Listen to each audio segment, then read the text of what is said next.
నమస్తే, welcome to big TV. నేను మీ Gautami. Fish Venkat గత కొన్ని రోజులుగా మనం చూస్తూ ఉన్నాము ఆయన ఆరోగ్య పరిస్థితితోని ఏ విధంగా పోరాడారు అండ్ నిన్న రాత్రి ఆయన మరణించడం కూడా జరిగింది. అయితే ఈ నేపథ్యంలోని ముఖ్యంగా ఆయన హెల్త్ బాగాలేనప్పుడు కూడా ఇండస్ట్రీ ఎవరు కూడా సహాయం చేయట్లేదు. కొన్ని వందల సినిమాలు చేసినా కనీసం మా వైపు కూడా చూడట్లేదు, ఆదరించడానికి కూడా అంటే మేము ఒకవేళ వాళ్ళని పలకరించిన డబ్బులు సాయం చేయాల్సి వస్తుందేమో అని చెప్పి వాళ్ళ ఫ్యామిలీ మెంబర్స్ చాలా ఆవేదన వ్యక్తం చేసిన పరిస్థితి చూస్తున్నాం. మరి ఈయన చనిపోయిన తర్వాత కూడా కనీసం ఆయన ఇలాంటి పరిస్థితుల్లో ఆయన చనిపోయారే, కనీసం ఇలాంటప్పుడైనా మనం వెళ్దాము, ఆయన గురించి మాట్లాడదామని కూడా ఎందుకు ఎవరు కూడా రావట్లేదు. వెరీ సారీ, ఈ కామెంటరీనే చాలా దారుణంగా ఉంది. ఏం అతనికి ఆర్థికంగా ఏంటి, ఆయన 100 సినిమాలు చేశాడు, సంపాదించుకున్నాడు, శుభ్రంగానే ఉంది. ఎవరన్నారు మీతోటి? వాళ్ళ ఫ్యామిలీ అన్నారు, ఎవరు రాలేదని? వాళ్ళ ఫ్యామిలీ అన్నారు కదా, ఎవరితో అన్నారు? ఏమల్లా మీడియా పుట్టిస్తుంది. అడిగారండి ఏమి ఆవిడెప్పుడు ఎవరు రాలేదు, మాకు ఆర్థిక సాయం చేయలేదు అని వాళ్ళ ఫ్యామిలీ మెంబర్స్ ఎవరు మాట్లాడారు. ఆర్థిక సాయం చేయలేదని వాళ్ళు అడిగారు. గతం లేదు, ఎందుకంటే నేను డెఫినెట్ గా అడుగుతాను, ఎందుకంటే మాట్లాడుతున్నారు వాళ్ళ వైఫ్.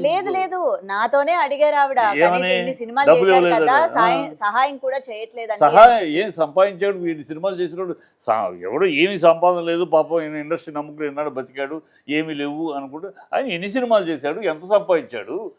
సంపాదించిన వాడికి ఇంకా ఆర్థిక సహాయం ఏంటి?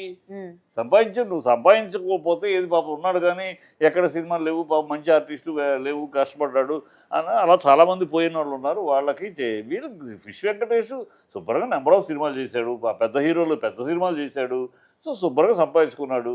సంపాదించాడు, అతనికి ఆర్థిక సాయం ఏంటి? పలకరించడం అనేది ఇండస్ట్రీ చాలా మంది ఒకళ్ళు పోయినప్పుడల్లా అందరూ వెళ్ళరు, బులోమని ఎవరు ఒకళ్ళు పోగానే అనుకోరు, అనుబంధాలను బట్టి వెళ్తారు. వాళ్ళ కోటా శ్రీనివాసరావు పోయారు, అందరూ వచ్చారంటే ఆయన పెద్ద స్టార్ అని కాదు, ఆయన 750 సినిమాలు పనిచేసినప్పుడు ఒక్కొక్కరితో బంధాలు ఏర్పడతాయి, వాళ్ళ ఫ్యామిలీతో బంధాలు ఉంటాయి. పలకరించడానికి ఎవరు పలకరిస్తారు కదా, వాళ్ళ ఫ్యామిలీని పలకరించడానికి వెళ్తాం. వాళ్ళ ఫ్యామిలీ అయ్యో మనకు కోటా ఫ్యామిలీ పరిచయం ఉంది ఏమా అని ఓదార్చడానికి వెళ్తాం. పరిచయమే లేనప్పుడు పేరు పరిచయమే తప్పితే పరిచయం లేనప్పుడు ఫిష్ వెంకటేష్ నేనున్నా, నాకు పేరు పరిచయం, కనపడినప్పుడు నమస్కారం అంత తప్పితే వాళ్ళ ఫ్యామిలీతో వాళ్ళతో మనకేమి ఇంటరాక్షన్ లేదు. నేను ఎవరో అడిగారు, మంచి నటుడు పోయాడు అంతే తప్పితే వెళ్ళిపోయి పలకరించి ఫ్యామిలీ వెళ్ళి పలకరించి మీకు ఇంకా ఎందుకు అడుగుతారమ్మా? ఈ ప్రతిదానికి ఎక్కడ ఇప్పుడు వీళ్ళు ఇవాగే వాళ్ళు ఎవరన్నా వెళ్ళి వాళ్ళ బంధువుల్లోనే ఎవరన్నా వాళ్ళు చచ్చిపోతే ప్రతిదాన్ని పరిగెడుతున్నారా? బాగా బంధం ఉంటేనే పరిగెడతారు. ఊరినే పిచ్చి కమెంట్లు ఏదో ఒకటి వాగుడు తప్పితే ఇట్స్ అందరూ artist association immediate condolence message పెట్టారు, అందరికీ కండోలెన్స్ పెట్టారు. అలా ప్రతి ఆర్టిస్ట్ చనిపోయినప్పుడల్లా సంతాసభ లేదు. ఇదివరకు పెట్టేవాళ్ళు పెట్టాలంటే ఇలా ప్రతిసారి పెట్టడం అనేది కాదు, సంతాసభ మెసేజెస్ ఎవరికాళ్ళు పెట్టేది పెడతారు అంతే. వెళ్ళి పలకరించాలి అంటే నాకు ఆ ఫ్యామిలీతో బంధం ఉంటే పలకరిస్తానండి కదా. నాకు ఆ వ్యక్తి పోయాడు, వ్యక్తి తప్పితే వ్యక్తిగా పరిచయం తప్పితే మిగతా ఫ్యామిలీతో బంధం లేదు. ఫ్యామిలీని ఇప్పుడు ఫ్యామిలీతో బంధం ఉంటేనే మనం వెళ్ళాలి, పలకరించాలా? అంటే ఆ వ్యక్తితో మనకి బంధం ఉన్నా వెళ్ళవసరం లేదా? ఆ వ్యక్తితో ఉంటే మెసేజ్ పెట్టుకుంటాం, సారీ చెప్పుకుంటాం, అంతేగాని వెళ్ళి పలకరించాల్సిన నెసెసిటీ ఉండదమ్మా. అందరూ వెళ్ళరు, హ్యూమన్గా ఊరినే మీరేదో మీడియా కనుక మాట్లాడేస్తూ ఉంటే ఊరినే వెళ్తారా? ప్రతి చోట వెళ్తారా? ఈ మాట్లాడే వాళ్ళందరూ వాళ్ళకి పరిచయం ఉన్న ఎవరు సరిపోయినా పరిగెడతారా? బంధం ఉంటే వెళ్తారు. ఆ ఫ్యామిలీతో పరిచయాలు ఉంటే అయ్యో పాపం మన సీతక్క భర్త చనిపోయాడు, లేదా మన రామయ్య కూతురు చనిపోయి బంధాన్ని బట్టి వెళ్ళి అమ్మని పలకరించి వస్తారు. లేనప్పుడు ఎక్కడికి ఎవరిని పలకరిస్తాము? అక్కడికి వెళ్ళి నా మొహం వాళ్ళకి తెలియదు, వాళ్ళ మొహం నాకు తెలియదు, ఇంట్లో వాళ్ళకి ఏం పలకరిస్తామండి? కానీ మొక్క పరిచయం లేకపోయినా మీతో తిరిగిన వ్యక్తి, లేకపోతే మీతో పని చేసిన వ్యక్తి కాబట్టి ఈ రోజు ఆయన లేకపోయేసరికి వెళ్ళి ఆఖరి చూపు చూద్దామని ఉంటుందా? సంతాపం ప్రకటిస్తాం. అలా చూడాలంటే జీవితం అంతా దానికే సరిపోద్ది, అర్థమైందా? అలా చూడాలంటే వాళ్ళ ప్రతిదానికి వెళ్ళి పలకరిస్తూ ఉండాలంటే జీవితం అంతా సినిమా ఫీల్డ్లో రోజుకు ఒకళ్ళు పోతూ ఉంటారు. ఈ రోజు సినిమా ఫీల్డ్ మొత్తం ఒక్కొక్కడికి ఇళ్ళకి పరిగెడతారో సరిపోద్ది. అవి ఉన్నాయి టూ మచ్ ఇన్హ్యూమన్. మాకుంటే మర్యాదలు మాకుంటే ఎవరికి ఎప్పుడు వెళ్ళాలి కలుస్తాం. ఎవరి సందర్భం వచ్చినప్పుడు వాళ్ళ ఆర్థిక సహాయం వేయటమే. ఆయన సినిమా 2 సినిమాలు 8 సినిమాలు చేశాడు, పెద్ద హీరోలు సినిమాలు చేశాడు, పెద్ద సినిమాలు చేశాడు. ఆయనకి ఆర్థిక సాయం ఏంటి? లేని వాడికి ఏదో లేదు పాపం, సంపాదించుకోవడం ఏమీ లేదు పాపం పిల్లలు అంటే ఆర్థిక సాయం. ఆయన సంపాదించింది ఏం చేసుకున్నాడు? సంపాదించి నిలబెట్టుకోలేకపోతే ఆయన కర్మ అది కదా. సంపాదించుకోని మనిషి అయితే అయ్యో పాపం ఏం వేషాలు లేవు పాపం చాలా ఆర్థిక కష్టాల్లో ఉన్న వాళ్ళకి చాలాసార్లు ఇండస్ట్రీ ఆదుకుంటారు.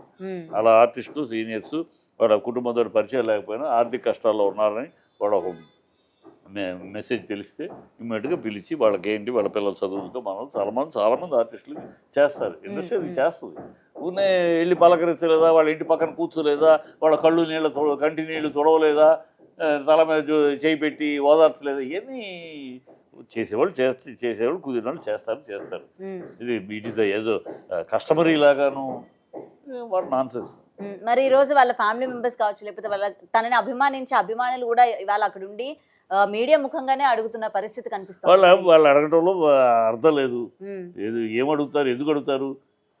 మీ ఆయన సంపాదించినప్పుడు వాళ్ళు సంపాదించినప్పుడు ఆయన ఎంతమందికి చేశాడు, ఆయన ఎంతమందికి ఆర్థిక సహాయం చేశాడు, ఇవన్నీ మాట్లాడితే చాలా అసహ్యంగా ఉంటాయి. మా మనిషి చనిపోయాడు, సింపతి, నెంబర్ ఆఫ్ సినిమాలు చేశాడు, సంతోషం.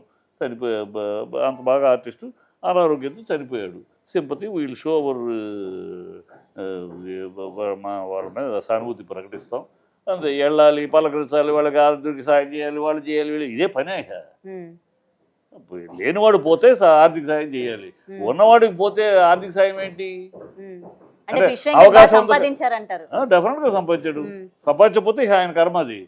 ఏంటి ఇన్ని సినిమాలు చేసి ఇంత పెద్ద సినిమాలు ప్రతి సినిమాలో ఉన్నాడు, ప్రతి హీరో సినిమాలో ఉన్నాడు, ఇన్ని సినిమాలు చేసి ఆయన సంపాదించలేదు అంటే అబద్ధం. అది సంపాదించలేదు, మా దగ్గర లేదంటే అబద్ధం అని అయి ఉండాలి, లేకపోతే ఆయన ఇతర విధంగా డబ్బులు తగలబెట్టి ఉండాలి.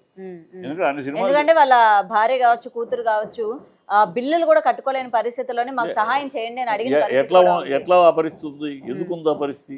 అది ఎవరు అన్ని సినిమాలు చేసిన వాడికి ఆ పరిస్థితి అంటే వినటానికి కూడా హాస్యాస్పదంగా ఉంది. అన్ని సినిమాలు చేసి మామూలు సినిమాలు కాదు, చిన్న సినిమాలు కాదు, ఏదో చిన్న సినిమాలు 4 వేషాలు, అందరు హీరోల సినిమాలో ఉన్నాడు అతను. ఏ హీరో సినిమా చూసినా అతను చేశాడు. ఆ హీరోల సినిమాలు అంటే మంచి పేమెంట్లు ఉంటాయి, అందులో ప్రముఖమైన వేషాలు వేశాడు, ఇది వెనకాల నుంచునే వేషాలు కాదు, వేసాడు. శుభ్రమైన పేమెంట్లో ఇచ్చు. మరి అంత సంపాదన ఏం చేశాడు ఆయన సంపాదన ఏం చేశాడు?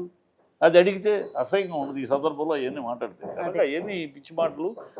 ఆయన శుభ్రం లేనివాడు, ఆయన పాపం ఏమీ లేదు, తినడానికి లేదు, ఆయన వేషాలు ఎక్కడ పాప అడపదడప వేషాలు తప్పితే పాపం లేదు, ఇండస్ట్రీ నమ్ముకున్నాడు. అలాంటి వాళ్ళకి చాలామందికి ఇండస్ట్రీ చాలాసార్లు చాలా సందర్భాల్లో మూవీ ఆర్టిస్ట్ అసోసియేషన్ అవ్వచ్చు, ప్రొడ్యూసర్ కౌన్సిల్ అవ్వచ్చు, డైరెక్టర్ చాలామందికి చాలా విధాలుగా చేసి, కానీ ఎంత సహాయం చేసినా ఒక్కసారిగా ఇలాంటి వ్యక్తికి సహాయం చేయలేదు అంటే ఇలా రాగానే వెంటనే ఇండస్ట్రీ మీద వదిలేయండి అమ్మా, ఇది అనవసరం టాపిక్, లీవ్ ఇట్. మాట్లాడాలనుకోవట్లేదు, వద్దు, అనవసరం. Okay, right sir, thank you. For more videos like this, subscribe Big TV channel.